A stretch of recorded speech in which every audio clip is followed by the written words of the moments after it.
Well, our Christmas, New Year's, whatever, Thanksgiving Eve. I'm in Huskers lost. So I'm wearing an Iowa shirt underneath this because my friend Brian thinks I bet him, but I didn't bet him, but he thinks I did. So I am wearing it. I'm not going to show it to you, and that's why I'm off my game right now. Sermon's not going to be very good. I'm wearing a Hawkeye shirt. Thanksgiving Eve was great, but the fact that you guys are here today is even better. Like, you didn't have to, like, this is amazing that you're here and so many people are here, and I'm just really, really thankful for our church and for how you just encourage us. Like, I never think anybody's going to come anyway, and then here you are, right? And it's like, this is so great.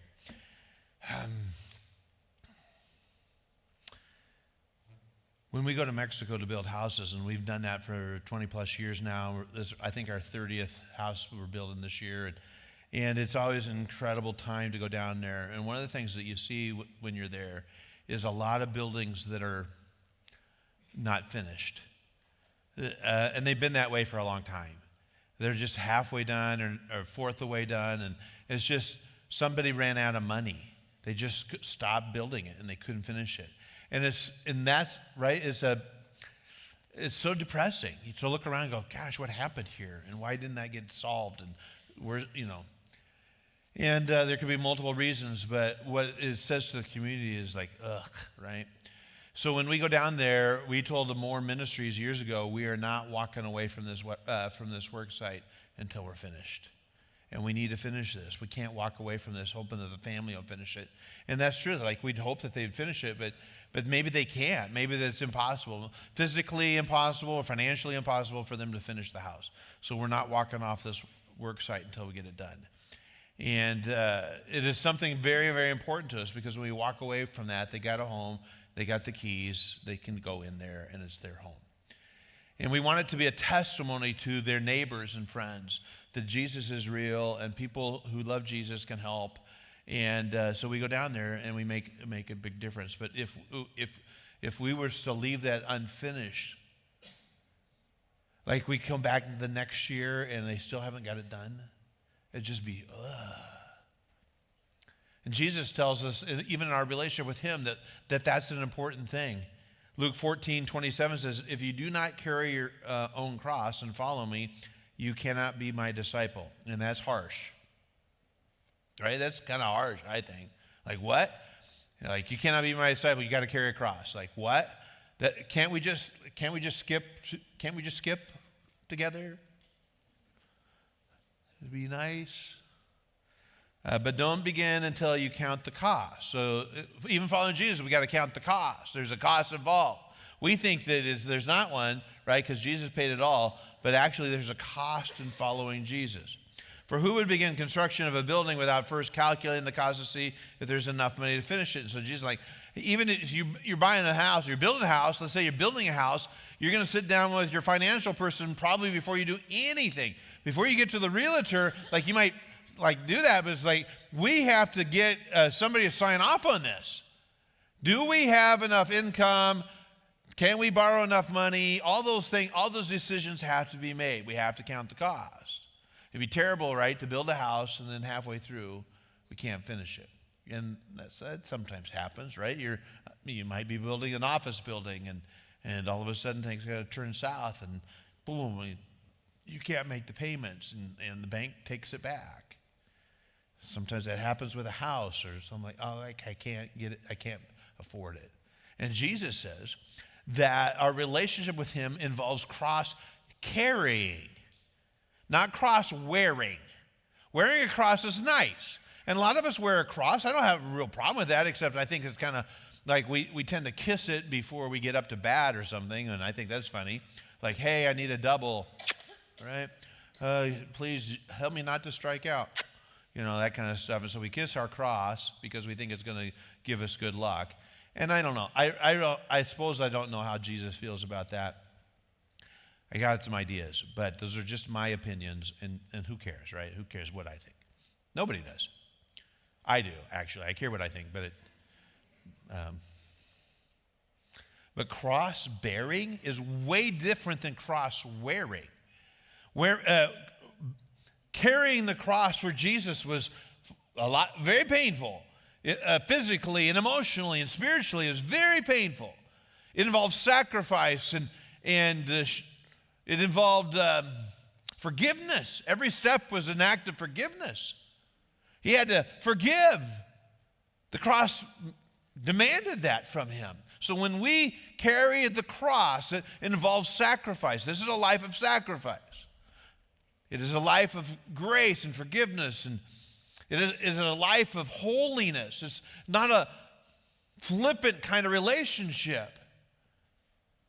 Oftentimes, it's really easy to become a Christian. It's really hard to stay in the game. We didn't count the cost. We got caught up in something, and Jesus is like, you got to count the cost. It's not just a hobby or a cool thing to do. I get nervous when following Jesus is cool. Following Jesus is not cool. It's sacrificial. This is not a take it or leave it like I want, like I don't want to do this anymore. Like that is just a tough place to get. So we finished strong. Jesus became all too aware that the crowds were big. And once the cross shows up, the people leave. He was very aware that this was like, when the cross shows up, everybody's going to leave. So he said, you got to count the cost. In 2 Corinthians 8, the Apostle Paul, we've been spending some time in this section. We've been talking about generosity for now it's the third weekend. And sometimes people get upset that we talk about, like money. Oh, all you do is talk about money. And by the way, we talk about money every weekend. We have an offering time. We do talk about it. And about every other year, I spend about 3 or 4 weekends teaching about stewardship or generosity. I don't do it every year, but taking some time out to talk about that. And again, the number of people that come in, they haven't heard the messages about generosity. Again, we're probably like, hey, this should be in the brochure. This is counting the cost kind of stuff. And sometimes people just don't like the fact that churches talk about money. And I don't know exactly why all that happens, but we're going to be done today. And then it's like, get back to Christmas stuff and skipping. Yay, Christmas time is here. It'll be much more palatable. Next weekend, we're talking about, I think, the most underrated guy in the whole Christmas story. We're going to talk about Joseph. And that dude is an impressive guy. And most of the time, we don't even talk about him. We don't even think about him. And like, but I really cannot wait, guys, especially next weekend, as we talk about Joseph, right? 2 Corinthians 8. And here is my judgment about what is best for you in this matter. So he's been talking about generosity, and he says this, in my opinion. So this is not scriptural. I think he is very aware that there was moments when he's writing letters to these churches that it was scriptural, because he injects this. He goes, well, actually, this is really kind of my opinion here, and you can kind of take it or leave it, but I want you to know, as your leader, your spiritual leader, here's how I feel about your generosity stuff. Last year, you were the first not only to give, but also to have the desire to do so. Now finish the work, right? So finish the work. So that your eager willingness to do it may be matched by your completion of it according to your means. For if the willingness is there, the gift is acceptable according to what one has, not according to what one does not have. Paul offers this fascinating opinion about generosity for this church in Corinth, and he notices that they were the first to jump in and the first to have a desire to do so. And oftentimes, I really like the fact that this group was known by its desire. Verse 12, if the willingness is there, the gift is acceptable, according to what one has, not according to what one does not have. How do we turn our unwillingness to give into willingness? Right? Because I don't know, too many of us, like, we don't come into the relationship with Jesus with the willingness. I think there's kind of an unwillingness to do it. Now, this is how my mom changed my heart about a willing spirit. She said this, and she had many quotes, but this is one of them. Sometimes you do things you don't want to do. And parents, I'm really shocked that I'm not hearing amens right now. You probably have said that to your kids. Because most kids are like, we're not really willing to, we don't want to. Do we have to? It's usually met, like if there's an instruction, it's usually met with an eye roll. Hey, we're going to Grandma and Grandpa's for Christmas. Do we have to? Can't we go skiing instead? It's so stupid. All my friends are going.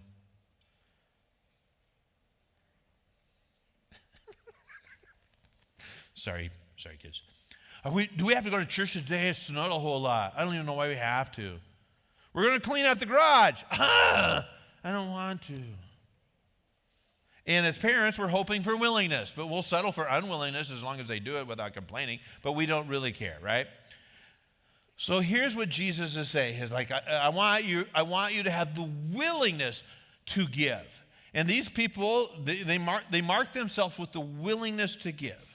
And again, sometimes people are like, hey, all you ever do is talk about money and all that kind of stuff. Well, I want you to discover the joy of the willing spirit of generosity.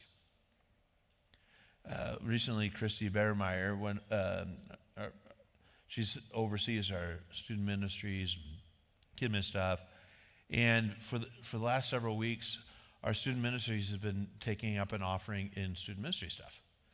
And so I challenged them, hey, I think it'd be great for you to raise money to buy a 9 square in the air for our North Platte campus. Because we got one. Millard got one. I think Freeman's got one. But they're expensive. They're not, and they just don't give that stuff away. Even on Black Friday, it's still a lot of money. I mean, hundreds and hundreds of dollars. And we don't have that in the budget for the North Platte campus for their student ministry. So they took that challenge up. And I think they're there. I think they're within dollars of being able to buy the thing. And she told me that this kid came in last week and dropped in a bunch of money and said, and Chris is like, and again, sometimes we don't think people should notice, but people notice like what you give. And so she said, hey, that's a lot. He goes, I love 9 square in the air. I love it. And I want them to have one. So I brought my birthday money in. Oh, cheapers. Like, what? Who does that stuff? That's just a lovely spirit. So the kids in North Platte, they get to play 9 square in the air. And part of it was funded by a kid who got some money for his birthday. Well, good grief. I get it. Church, all they do is talk about money. That kid is impressive. And he has already developed a willingness to give. And I get upset. Okay. A while back, another kid, again, we take up offering in the kid men's stuff, and most of the time when kids come in there with an offering, it's their mom and dad's money. Like we give them $1. Here, go put that. They don't have money. They don't, like a third grader doesn't have money unless they're stealing it or something. I don't know, from their brother. So most of the time they're walking in with $1 from mom and dad anyway. And mom and dad are like priming the pump, like someday you're going to give your own money. You don't tell that to a kid, right? You're hoping they'll figure it out, but you don't tell them, hey, someday when you have a job, but that's a teachable moment. So this kid came in with $1 and they're taking up the offering and he has it in his hand and he doesn't give it. And everybody sees it. Like everybody sees he didn't put the money in. And he's like, you're supposed to put the money in. I'm not going to. I mean, he just starts arguing with the teacher. And so then the kids are hearing it, and the kids are going, and they start cheering his name. And I won't say his name, but I want you to picture this. Give it, give it, give it. And he wouldn't do it. Like he just hunkered down, even more so. I'm not giving it. This is my money. It's like, actually, it's not even your money. Give your money. And I'm not giving it, right? And he never did. And that's where a lot of us are at, right? Even though it wasn't his money and he didn't do anything for it at all except live in a house where his mom says, here's some money to give to God. He was like, no, this is now my money that you gave me.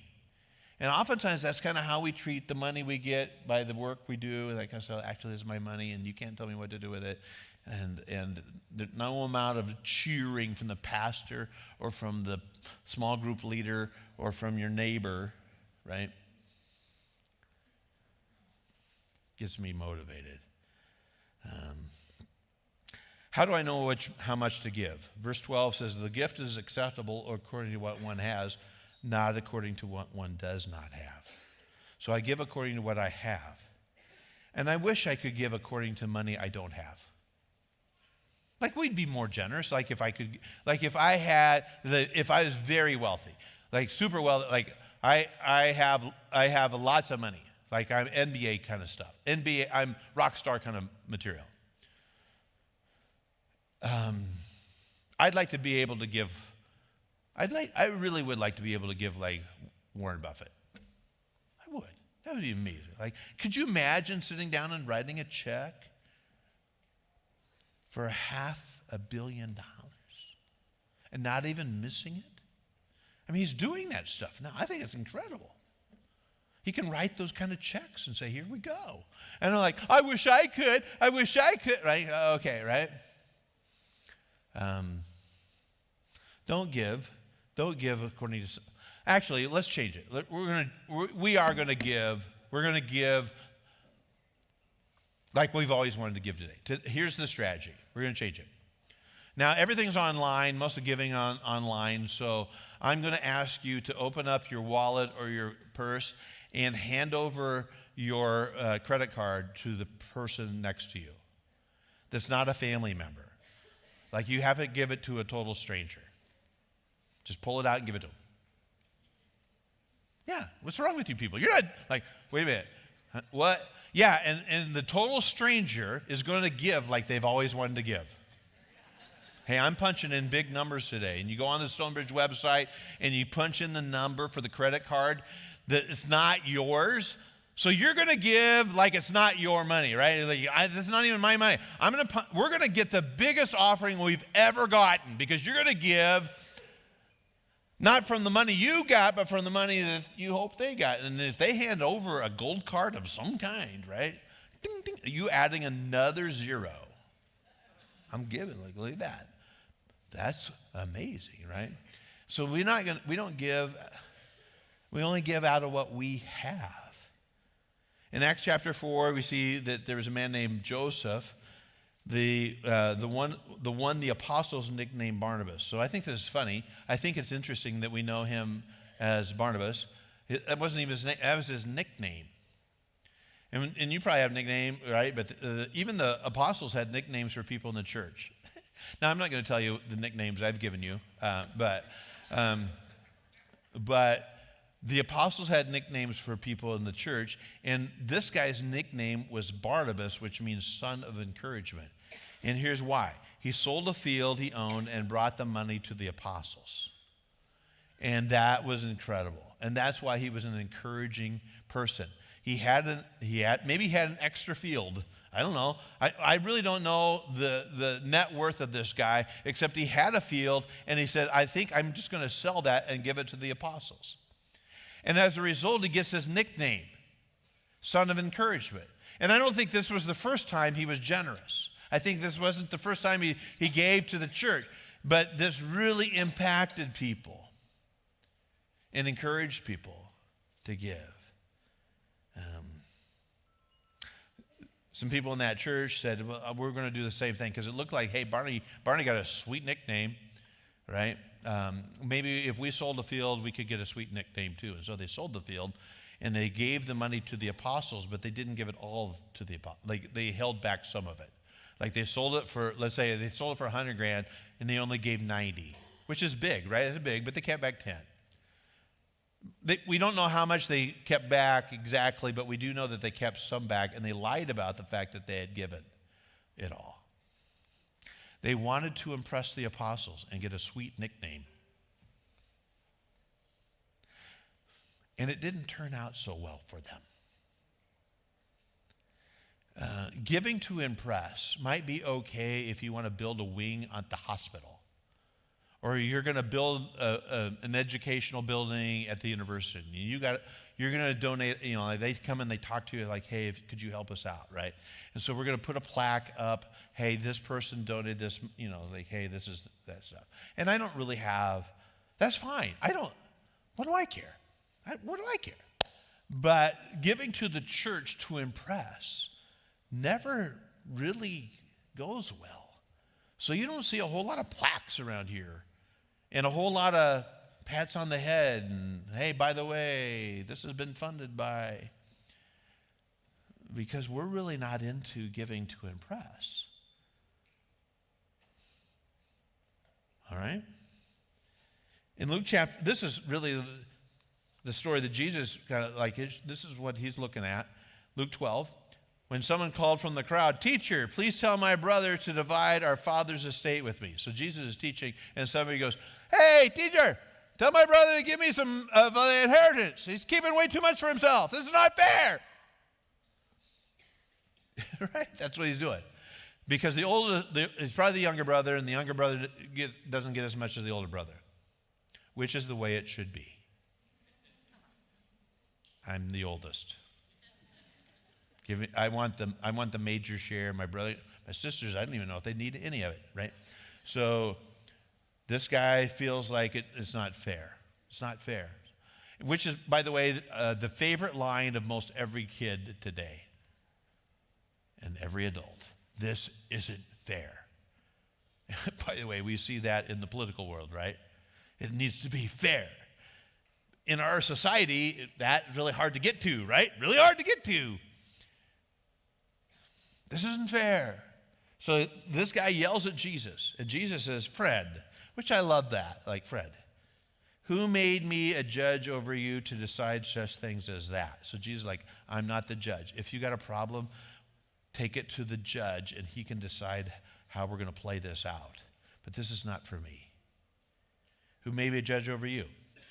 Then he said, but Jesus does go at the spiritual side of things. Beware. Guard against every kind of greed, because it looks like you're being greedy. No, I'm not. I just wanted to be fair. Actually, okay. Life, and then this is like, he's going right at it. Life is not measured by how much you own. Yeah, it is. I'm pretty sure it is, especially in a capitalistic society. We measure people's self-worth by their net worth. In fact, I'm going to measure by, I'm measuring against, I look at the car in the parking lot. I look at the houses. I look at the things. I'm measuring things, right? We're measuring stuff. And even this time of year, it's quite possible that after Christmas is over and all the loot has been given, we're going to compare what we got with what the neighbor kid got. Or we're going to compare the sweet thing we got to do with what the sweet thing, and that's called Facebook. We're looking at that and going, that's not fair. Have you ever said that? That's not fair that they're getting to do that. That's not fair that they get to go. They bought that or what. And that's what this guy is saying. It's just not fair. So he goes after it, and he says that life is not measured by how much you own. Then he told them a story. A rich man had, because I think they were probably deer in the headlight look. What are you talking about? Then he told them a story. A rich man had a fertile farm that produced fine crops. He said to himself, "What should I do? I don't have room for all my crops." Big problem. I don't know what to do. Then he said, "I know. I'll tear down my barns and build bigger ones. Then I'll have enough room to store all the wheat and the other goods. And I'll sit back and I'll say to myself, my friend, you have enough stored away for years to come. Now take it easy, eat, drink, and be merry." And most of us are thinking, that doesn't sound bad at all. That sounds great. I would like to be able to get in the lounge chair and eat, drink, and be merry. That sounds great. But God said to him, "You fool," and that is not what? "You will die this very night." So this is a story. This didn't really happen. Jesus didn't condemn some guy to die. He says, then who will get everything you worked for? So what he's saying is you can do that, but when you die, all the folks are going to be lining up at the attorney's office going, hey, that's not fair, and how come I want that, and this is supposed to be mine, and he promised, and all that stuff. And then he says, yes, a person is a fool to store up earthly wealth, but not have a rich relationship with God. Now, he's not saying that you can't have earthly wealth, but he says you're a fool if you have earthly wealth without a good relationship with God. That's a fool way to live. And Jesus called him that. A lot of people beg God for money and stuff, and when that happens, they think, hey, hands off my money, God. Like if you get a really good job, you're doing really well, and you prayed about that, and you thought, and now you're facing that.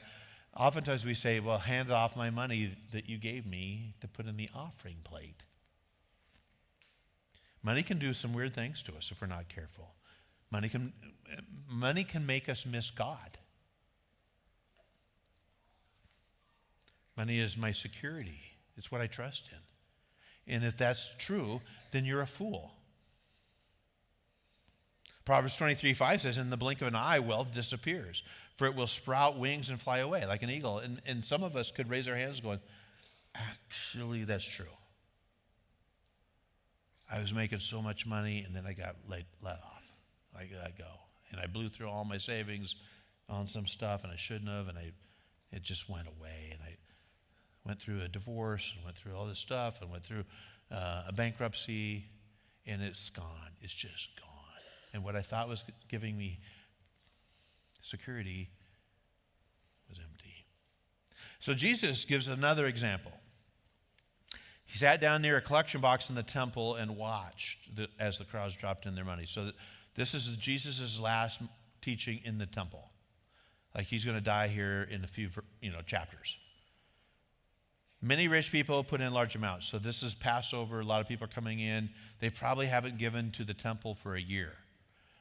And so now they've come as pilgrims to the temple for Passover, and they're dropping in money. And so rich people are dropping in large amounts of money. So there's a lot of clanging. Because at that point you're given like coins. Because you want people to hear the clanging. Then a poor widow came and dropped in 2 small coins. Jesus called his disciples, hey, I tell you the truth, see that poor widow? She's given more than all the others who are making the large contributions. For they gave a tiny part of their surplus. But she, poor as she is, has given everything she had to live on. And maybe it was the last of her birthday money. She just has a little. And she drops it in. And I think the fascinating to me is that Jesus saw this. Like Jesus sat down at the offering area. So this is in the temple. And the offering area was in the temple of the women, for the women, because there was separation. There's men, women, all kinds of funny, interesting Gentiles. And they put it in the women thing because I guess they thought, well, if we put it in the men thing, some of the women can't get in there and give their money, so we might as well put it here. So they put it there. And this was happening. And lots of people were watching. And it was a spectacle. They were watching what was being put in. People were listening to the clanging. And here, there's 2 little clangs. Boom, boom. It just goes in. And Jesus sees this.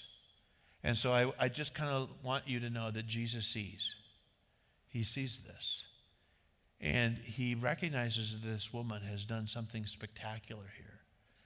He knows within a short period of time the people are going to turn on him. They're going to crucify him. It's going to be horrid. But for this moment in time, he gets a little bit of joy out of the fact that a widow drops in a couple of coins. And it brings him joy. And for now, for the rest of eternity stuff, we remember this little gift that she gave. If everybody had done the same thing that this woman had done that day, it would have been spectacular.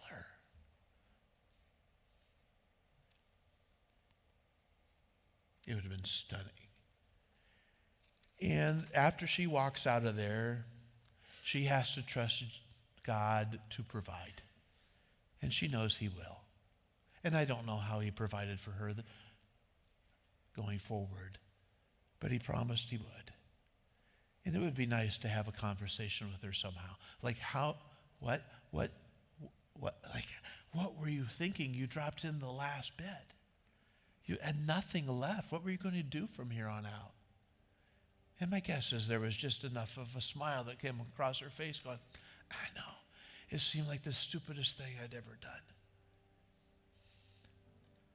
But it was the best choice I could make. And God took care of me. He did. So I just tell you that I hope that you get to a place where I don't think you have to drop in the last thing you got. But what if we gave enough to say, I don't know where this is going to come from. And Linda and I have been in those places before where we thought, none of this stuff makes much sense the way we're giving right now. And again, He's taking care of us in really good ways, surprising ways, happy ways. But what He's looking at is, well, will I drop the 2 coins in? Right? Let's pray. Today, God, we want to take a huge step of faith.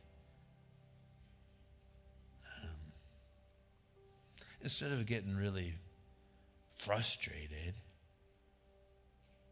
maybe that we don't have any money to give, or things are too tight, or things. What if we just said to you, I'm going to give you what I got, not what I don't. Christ, I pray, amen. Guys, thank you so much for being here. Really appreciate it. We'll see you next Sunday. Christmas starts next weekend.